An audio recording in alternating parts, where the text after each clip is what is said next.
self-evident that all men are created equal, that they are endowed by their Creator with certain inalienable rights, that among these are life, liberty, and the pursuit of happiness. Almost 250 years ago in Philadelphia, a dream was born.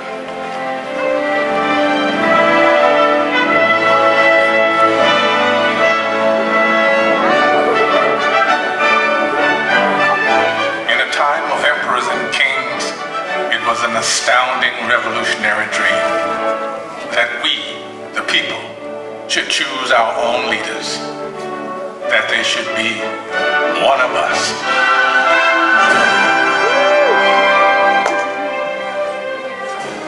This was a dream born of fire, safeguarded by sacrifice during a brutal winter at Valley Forge. Yet it was a dream that was almost over before it had truly begun. The war for independence had left the American colonies bankrupt. Leaders argued, unpaid troops rebelled, and some even cried out for a return to monarchy, and for General George Washington to be crowned King of America. But the man who had led an army of farmers to victory over the mighty British Empire made it clear that the only title he desired was citizen of the United States of America. I am at a loss to conceive what part of my conduct could have given encouragement to an idea which to me seems the greatest mischief that can befall our country. If you have any regard for yourself, banish these thoughts from your mind. But when the new nation finally adopted its Constitution, and it came time to elect its first president, there were no doubts about who that president should be. Only he had such doubts. I fear my countrymen will expect too much of me. I walk on untrodden ground. There is scarcely any part of my conduct which may not hereafter be drawn into precedent. In the end, Washington set the most important precedent of all. The man who could have been king stepped down after 2 terms in office and took his place again amongst the people. By insisting that he was, above all other things, one of us, he made it possible for any of us to dream of serving the nation in its highest office. And one day, sure enough, it came to pass that a man who wasn't an aristocrat aspired to the office of president. Andrew Jackson was a battle-forged frontiersman, and according to his predecessor, President John Quincy Adams, a barbarian who cannot write a sentence of grammar and can hardly spell his own name. To which Jackson merely replied, "It's a damn poor mind indeed that can't think of at least 2 ways to spell a word." He may have lacked a formal education, but he was tough and brilliant. Just the ticket for a new nation of Americans struggling to turn a dream into an enduring reality. Fate swept Jackson into office by a landslide, and then descended on his inauguration, determined to shake his hand in person. Why, 20,000 country people shoved to get in the door, track their muddy boots across the carpet. And my dear, they would be here still if we hadn't placed tubs of punch out on the lawn. Washington's elite fumed, but Jackson loved it, for these were his people. He was proud to be one of us. I do not forget that the planter, the farmer, the mechanic, and the laborer form the great body of the people of the United States. They are the bone and sinew of this country. But Andrew Jackson would wage a mighty struggle to hold that great body of people together. State by state, a monstrous injustice that had haunted the country since its beginning was now tearing it apart. Take our right to slave! We salute you! Keep up the energy! As civil war threatened, we searched deep in our heartland for a leader equal to the ordeal ahead. It was perhaps a vindication of the American dream that we found a plain-spoken, self-taught lawyer from Illinois whose campaign platform could be summed up in 5 simple words. All men are created equal. I say this government cannot endure permanently half slave and half free. A house divided against itself cannot stand. Abraham Lincoln's words touched the hearts of reasonable men. And in 1860, we sent him to Washington, where he would face the hardest task that any American president would ever face. I know there is a God, and that he hates injustice and slavery. I see the storm coming. I know his hand is in it. If he has a place, work for me. And I think he has. I believe I'm ready. I am nothing. But truth is everything. And with God's help, I shall not fail.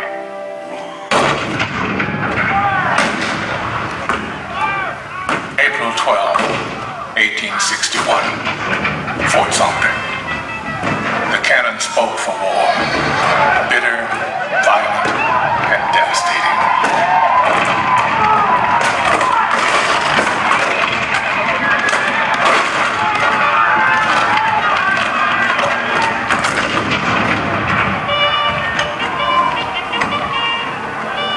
The blood of 500,000 Americans was shed in the dark days of our Civil War.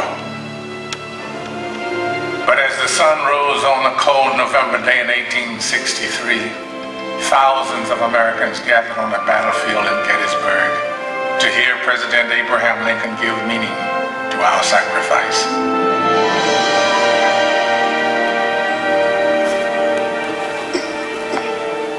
Fourscore and 7 years ago, our fathers brought forth on this continent a new nation, conceived in liberty and dedicated to the proposition that all men are created equal. Now we are engaged in a great civil war, testing whether that nation or any nation so conceived and so dedicated can long endure. We are met on a great battlefield of that war. We have come to dedicate a portion of that field as a final resting place for those who here gave their lives that that nation might live. It is altogether fitting and proper that we should do this. But in a larger sense, we cannot dedicate, we cannot consecrate, we cannot hallow this ground. The brave men, living and dead, who struggled here, have consecrated it far above our poor power to add or detract. The world will little note, nor long remember what we say here, but it can never forget what they did here.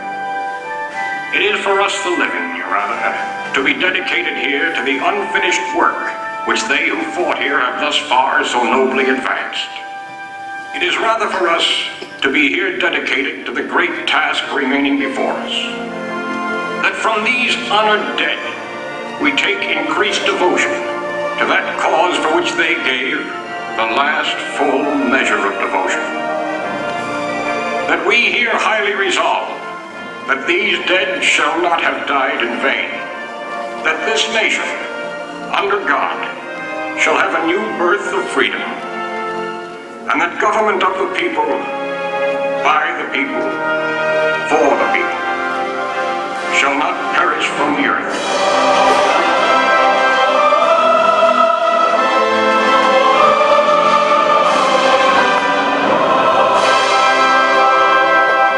This nation did have a new birth of freedom.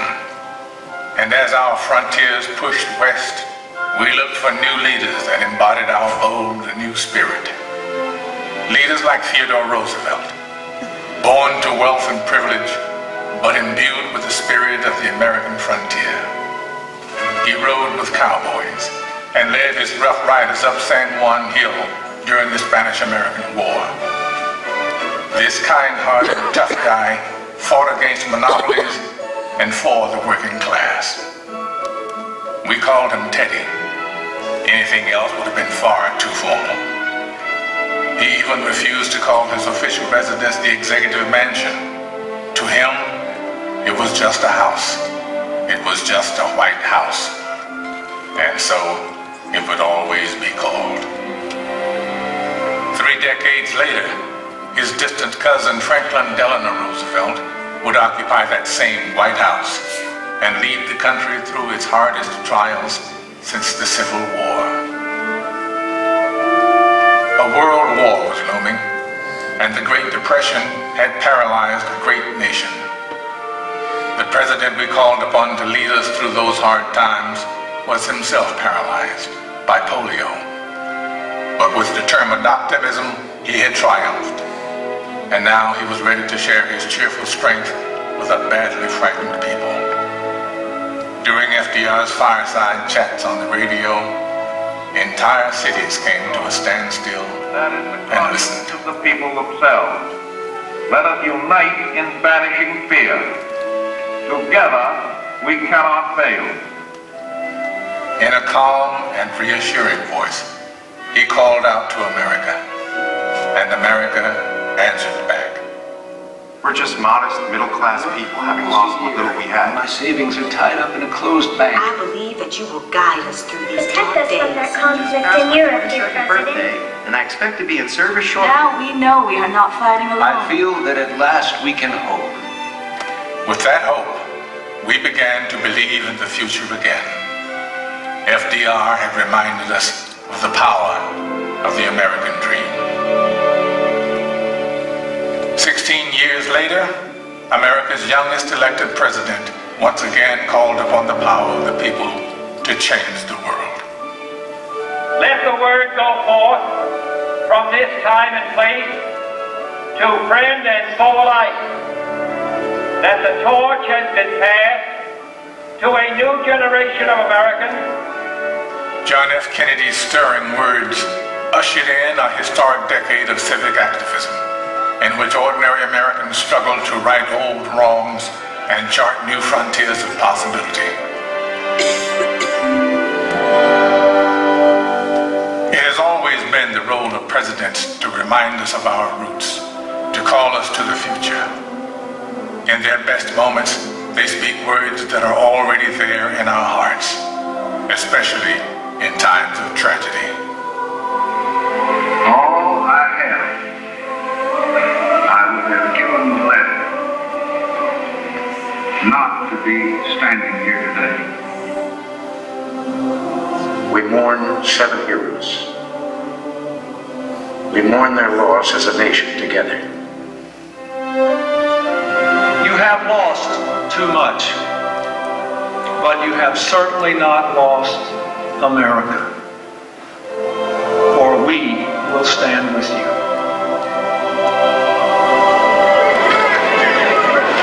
I can hear you!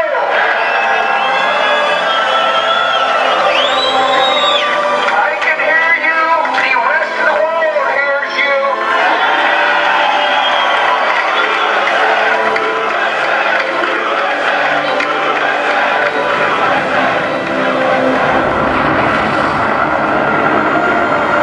Nothing ends here. Our hopes and our journeys continue. And as our journeys continue, what once seemed revolutionary now seems profoundly simple. That we should choose our own leaders. That our hopes should be their hopes. Our fears, their fears. Our dreams, their dreams. Ladies and gentlemen, the Presidents of the United States. George Washington,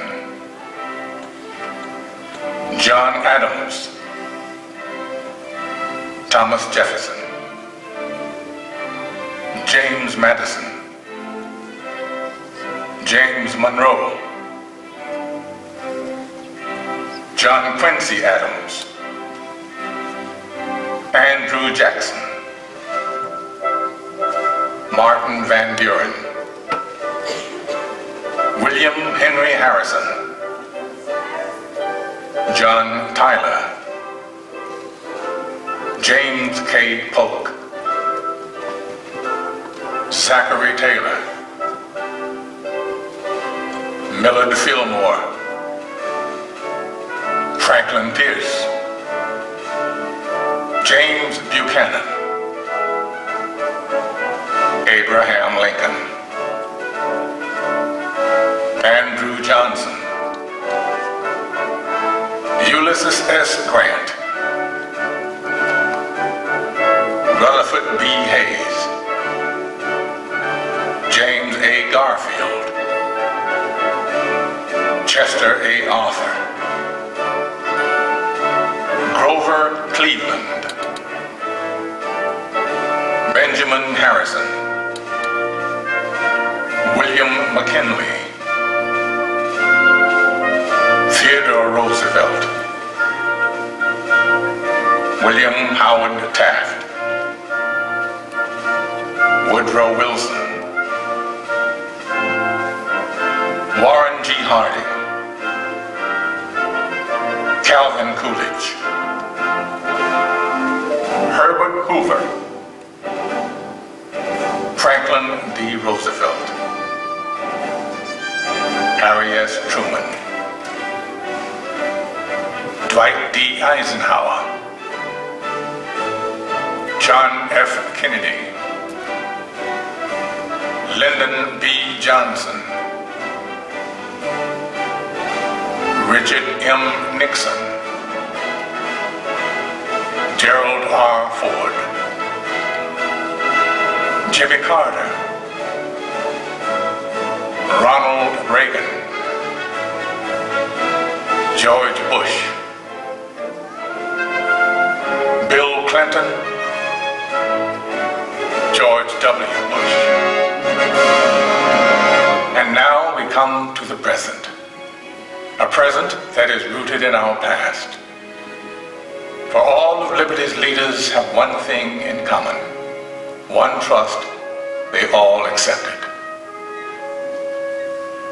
My fellow citizens, no event could have filled me with greater anxieties than that notification on the 14th day of April, 1789, that you had selected me to lead our nation. But it was with the confidence of my fellow citizens that I took an oath. 35 simple words that have been repeated by every American president throughout history. As long as that oath is taken and solemnly fulfilled, the American dream will endure. I, Barack Hussein Obama, do solemnly swear that I will faithfully execute the office of President of the United States and will, to the best of my ability, preserve, protect, and defend the Constitution of the United States, so help me God. Ladies and gentlemen, President Barack Obama. The American dream is as old as our founding, but as timeless as our hopes. It is reborn every day in the heart of every child who wakes up in a land of limitless possibilities, in a country where we the people means all the people. We may come from different places and believe different things, but what makes us American is a shared spirit, a spirit of courage and determination, of kindness and generosity. It is a spirit grounded in the wisdom of the generations that have gone before us, but open to the unimagined discoveries and possibilities on the horizon that lies ahead. Let us enjoy it, cherish it, defend it, and pass it on to our children as the bright and beautiful blessing it is. This enduring American dream.